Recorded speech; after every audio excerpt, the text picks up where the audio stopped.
Imagine being told that, well, the very foundation of financial security, like owning your home, might actually be a liability. Yeah, or that just saving money could make you a loser. These are some truly bold claims. And today we're doing a deep dive into a book that honestly challenges pretty much everything you thought you knew about money. That's right. Our mission for you today is to unpack Robert Kiyosaki's Rich Dad's Cash Flow Quadrant. And, this isn't just another book about personal finance. No, it's really positioned as a guide to financial freedom, Yeah. offers a very different perspective on how money is earned, how it's managed. Exactly. So we're going to explore these views, which, let's be honest, can be pretty contrarian. We want to help you understand where your money truly comes from, according to Kiyosaki anyway. And figure out what he argues it really takes to achieve financial freedom in today's world. We'll be pulling out the most impactful insights directly from the source material we reviewed. Okay, let's get into this. So the very first thing Kiyosaki challenges is how we even think about where our money comes from. He uses this simple diagram. The CASHFLOW Quadrant. Right, the quadrant. It seems simple, but it really sparks a massive shift in perspective, doesn't it? It categorizes how people earn money into these four distinct areas. It really does. And what's fascinating here, I think, is that it's not just about what you do for a living, your job title. It's fundamentally about how your money is generated. And that immediately shifts your viewpoint on what financial work truly means for you. Okay, break it down for us. What are the quadrants? So on the left side, you have E for employee. Okay, typical job. Right. Relies on a paycheck, values job security. Their income is directly tied to that job they hold. Makes sense. And the other one on the left? That's S for self-employed. Ah, the do-it-yourselfers. Exactly. Kiyosaki says they want to be their own boss or, do their own thing. Often perfectionists. Because nobody does it better, right? That's the mindset he describes. And the critical distinction. If the S person leaves, the business often collapses because they are the system. Got it. So they own a job, essentially, not a business that runs without them. That's his point. Now, contrast that with the right side. You've got B for business owner. Okay. A true business owner, in Kiyosaki's view, owns a system and hires competent people to run it. And the test. The litmus test is, can they leave their business for, say, a year or more and come back to find it more profitable and running even better? Wow. That's a huge difference. The idea that your business could thrive without you constantly being there. It's a game changer. And then the final quadrant, I for investor. Where money makes money. That's it. This is really the playground of the rich, as he calls it. Your capital works for you, not the other way around. So, just to summarize his point, the left side, E and S, is mostly focused on job security, Typically, yes. while the right side, B and I, is geared towards financial freedom. That's the core distinction he makes. It's a fundamental reorientation of your financial goals, away from just security towards actual freedom. It's not just about the categories themselves, is it? It's realizing that where you earn your money dictates so much else. Your whole financial trajectory. Yeah. Your mindset, even your tax advantages, which we'll get into. Yeah. It's about knowing your starting block and the rules of that particular quadrant. Right. And, it's this fundamental shift that leads him to challenge some really deeply ingrained beliefs. This is where it gets really interesting, I think. You mentioned this earlier, but the idea that just saving money could be a losing game, it feels so counterintuitive. It absolutely does. And he makes these provocative statements, like back in 1997, saying, your house is not an asset. Can you unpack his reasoning there? That must have caused quite a stir. Or it did. Huge skepticism, even outrage. Yeah. Because it hits a core belief, right? But his definition is very specific. Okay.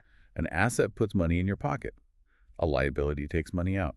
Simple as that for him. So a house. Costs you money. Even if it's paid off, you've got maintenance, insurance, property taxes, money going out every month. So it's taking money out. It's a liability on your personal balance sheet. Exactly. While the mortgage, if you have one, is an asset on the bank's balance sheet. They're getting paid. But hold on, what about appreciation? Lots of people build wealth through their homes increasing in value. Doesn't he factor that in? He acknowledges appreciation, sure, but he classifies that as a potential capital gain, not ongoing cash flow. His definition is purely about whether it generates positive income now. Month after month. Right. If it costs you monthly, it's a liability in his framework, regardless of what you might sell it for later. Okay, that clarifies his specific definition. And then he takes it even further, saying savers are losers, particularly after 1971. Yes, specifically post-1971. That's when President Nixon took the US dollar off the gold standard. Which basically turned money into What? Fiat money? Yeah, Debt. exactly. Fiat money. Its value isn't backed by gold or silver, just by government decree, essentially. By faith in the government and the promise of future taxes. And the implication for savers. Well, Kiyosaki points out the dollar has lost, what, something like 95% of its purchasing power compared to gold since 1971. Wow. So when central banks print trillions, which they do, We've seen a lot of that. yeah, Yeah. it often leads to inflation, maybe higher taxes down the line, and it erodes the value of the cash you're saving. So holding cash is like holding a melting ice cube. That's a great analogy for his point. Yeah. The perceived safety of a savings account, in his view, is an illusion. It might actually be making you poorer over time in real terms. And he points to things like the 2007 crisis, subprime bonds, even trouble with government bonds in places like Ireland and Greece, as evidence that traditional safe holdings aren't always safe. Right. It forces you to really reevaluate what financial security actually means if saving isn't the primary answer. Okay, so if saving is potentially flawed, what about traditional retirement accounts like a 401k? He's pretty critical of those too, isn't he? He is quite harsh, actually. Now, I get his points, but surely for many people, maybe most people, a 401k with an employer match is the most practical, maybe the only real option they feel they have. How does he address that accessibility argument? He'd likely concede the accessibility point, the ease, especially with the match that's free money, hard to argue with. Right. But he'd argue that easy doesn't mean best or most efficient for achieving true freedom. His critiques are pretty specific. Okay, like what? Well, fees, for one. He claims typical plans can eat up a huge chunk of the profits, maybe like 80%, in fees over the lifetime of the investment, leaving you, the investor who took all the risk, with just 20%. 80%. That sounds incredibly high. It's a provocative figure he uses to make a point about hidden costs. Then there's taxes. 401k withdrawals are typically taxed as ordinary income, which can be a high rate, maybe 35% or more, whereas long-term capital gains from other investments might be taxed lower, around 15%. And you're taxed when you take it out in retirement. Right. Plus, there's no insurance against market crashes like you might have with, say, bank deposits up to a certain limit. And the whole model often assumes you'll be in a lower tax bracket in retirement. Which might not be true if you've actually become financially successful. Exactly. So his point is it might be accessible, but it comes with significant potential drawbacks in terms of control, fees, and taxes. So boiling it down, the very things we're taught to rely on a good job, saving money, even owning a home, Kiyosaki argues, could be traps. Financial straitjackets, yeah? And his view on job security. Relying on a safe, secure job is the highest risk anyone can take. That just flips conventional wisdom completely on its head. It absolutely does. He argues we're conditioned, by school, by family, to seek that security. Get a good job, get a mortgage, car loan, credit cards. And boom, you're financially trapped in that cycle. Plus, he argues that traditional job security is eroding anyway. Due to Downsizing, technology taking over jobs, global competition with cheaper labor elsewhere. It makes employees vulnerable, often dependent on that single paycheck. It's a challenging perspective. So we've talked about the mechanics, the quadrants, the challenges to old beliefs. But Kiyosaki insists the real shift is internal, right? The inner game of money. Yes, absolutely. Yeah. It's less about the what and more about the who you become. He uses his own story, which is pretty dramatic, homeless in 1985 with his wife, Kim. Very little money. Yet by 1989, millionaires, financially free by 1994. And crucially, he says, no inherited wealth, no fancy formal degree driving that. It's a powerful narrative. Yeah. And he connects it to this idea from the Vietnamese monk, Thich Nhat Hanh. The path is the goal. Right. Finding your path, trusting your intuition, your mind, heart, and guts, as he puts it. It's not just about chasing money or a specific job title. It's self-discovery. And a key part of that discovery for him was education outside the traditional system. Definitely. He felt schools focus mainly on mental development, but fail miserably when it comes to real life, especially money. He said he loved learning but hated school. I think a lot of people can relate to that. Me too. And he really embraced what he calls non-traditional education. Personal development seminars, workshops. Things that offered mental, physical, emotional, and spiritual education. Exactly. He credits that kind of learning with helping him develop maybe a more balanced perspective after his military background and understanding why smart people often struggle with money. Which brings us right to emotional intelligence. This seems huge for Kiyosaki. It's central. He argues the biggest reason people struggle financially is the fear of losing money. Which makes them either play it way too safe or just hand over control completely to someone else. Right. He even quotes Daniel Goleman's work on emotional intelligence, saying financial IQ is like 90% emotional IQ and only 10% technical know-how. 90%, that's huge. It underscores his point. He uses this analogy that the emotional brain is like 24 times stronger than the rational brain. Our feelings often hijack our financial decisions. If you think about it that way, financial success isn't just about picking the right stock or strategy. Not at all. It's about this deep internal shift. Managing your own psychology, your fear, your greed, your self-doubt. It involves your whole being, mental, emotional, spiritual, physical. It's incredible how much comes down to that internal dialogue, handling fear. I mean, everyone feels that panic when the market drops, right? It's like this money phobia holding people back. Totally.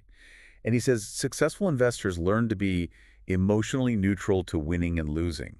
They accept that losing is just part of the process, He has that line about losers cutting their winners short and writing their losers down. while winners cut their losers quickly and let their winners run. It's about emotional discipline, not getting attached to outcomes. So the real barrier isn't the market, it's our own ingrained conditioning. That's his argument. Past family messages about risk, emotional ties to how we earn money now, that inner critic, changing those patterns is the hard part, the real work. Okay, so if you manage to start winning that inner game, what does the outer game look like? How do you actually build those systems he talks about for the B quadrant? Right, the owning a system, not a job concept. Yeah. That's the bridge to the right side. It's about leveraging other people's time, other people's money, and scalable processes. He uses the McDonald's example, right? Not about making a better burger. But building a better system, a system that can serve billions, operate consistently almost anywhere.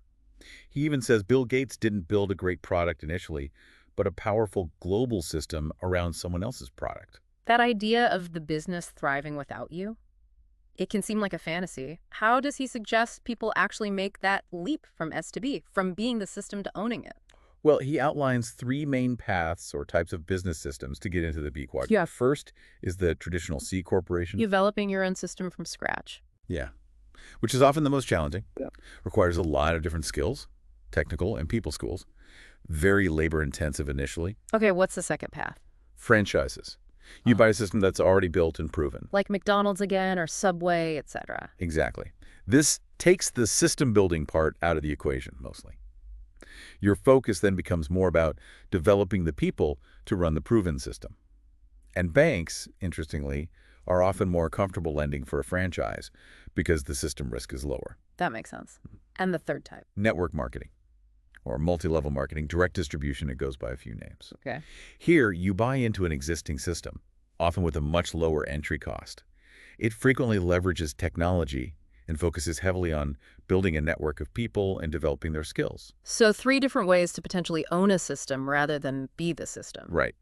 And the core idea, regardless of the path, is creating something that generates income without needing your constant direct physical effort. Which then frees you up, potentially, to move into the I quadrant, the investor. That's the trajectory. The I quadrant is where money really starts working for you, generating wealth.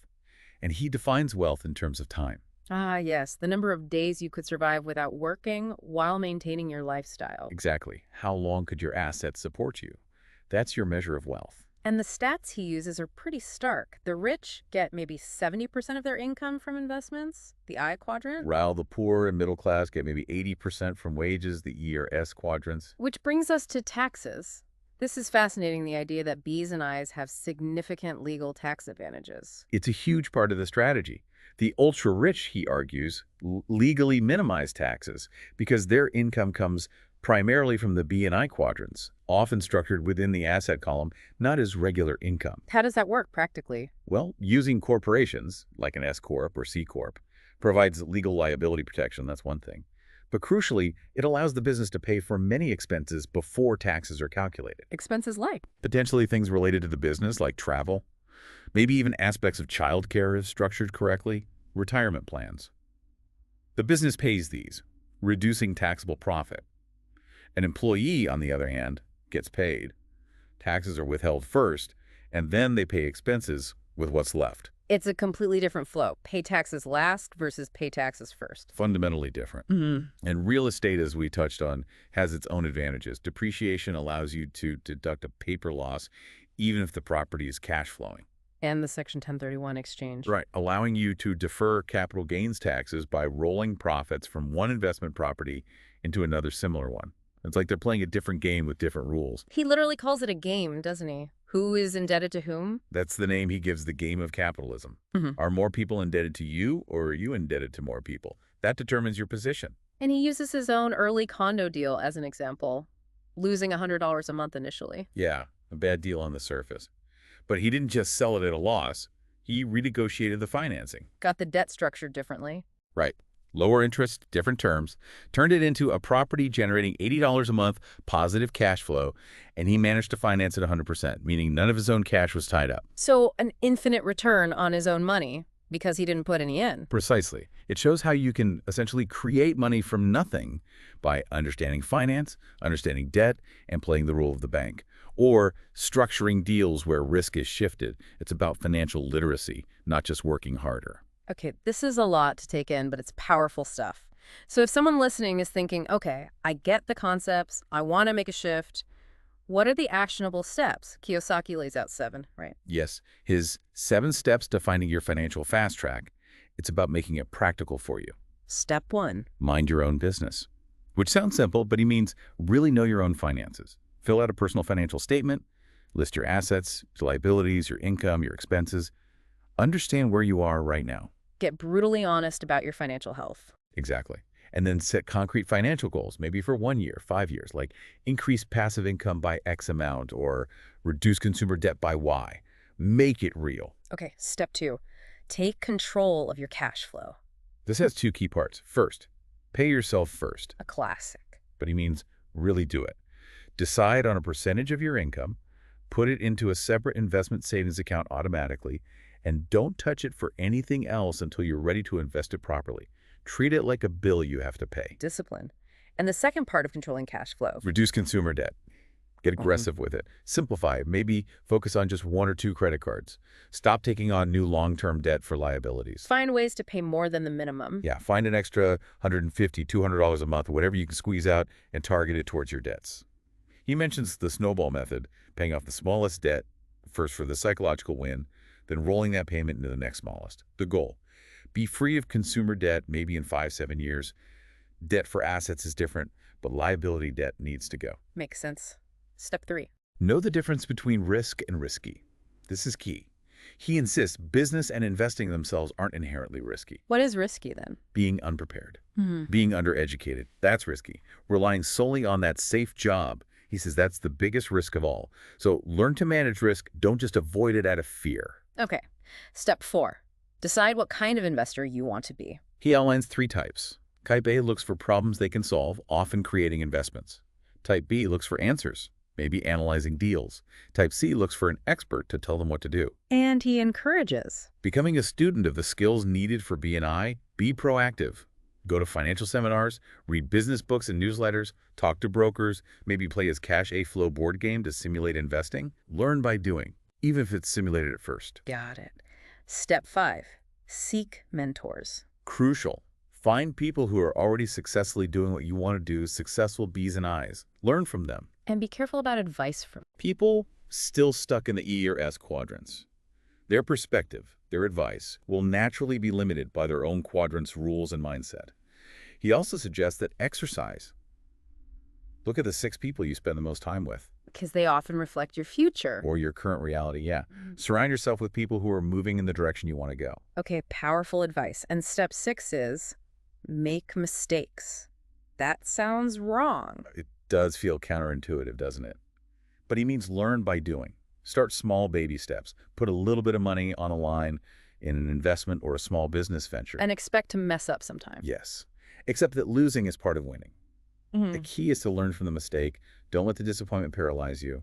Overcoming that fear of failure, that disappointment, is critical for success on the right side. Wow. Okay, those are the 6 steps. Wait, did I miss one? Or was it 6? Let me recheck. Okay, I think I skipped summarizing step 7. Let's make sure we cover that properly. Step 7 is faith. Right. Faith. Not necessarily in a religious sense, though it can be for some, but faith in yourself. Trusting your intuition, having the courage to act even when you're scared or unsure, believing you can learn and succeed. So it comes back to that inner game again. It always does. He brings it all together with that simple monopoly analogy. 4 greenhouses, 1 red hotel. Yeah. It's a metaphor for building wealth. Start by acquiring smaller cash-flowing assets, the greenhouses, real estate rentals, small businesses, dividend stocks, whatever fits your plan. Build up multiple streams of income. Exactly. Those smaller assets generate cash flow and experience, which then allows you to eventually acquire larger assets or build bigger businesses, the red hotel.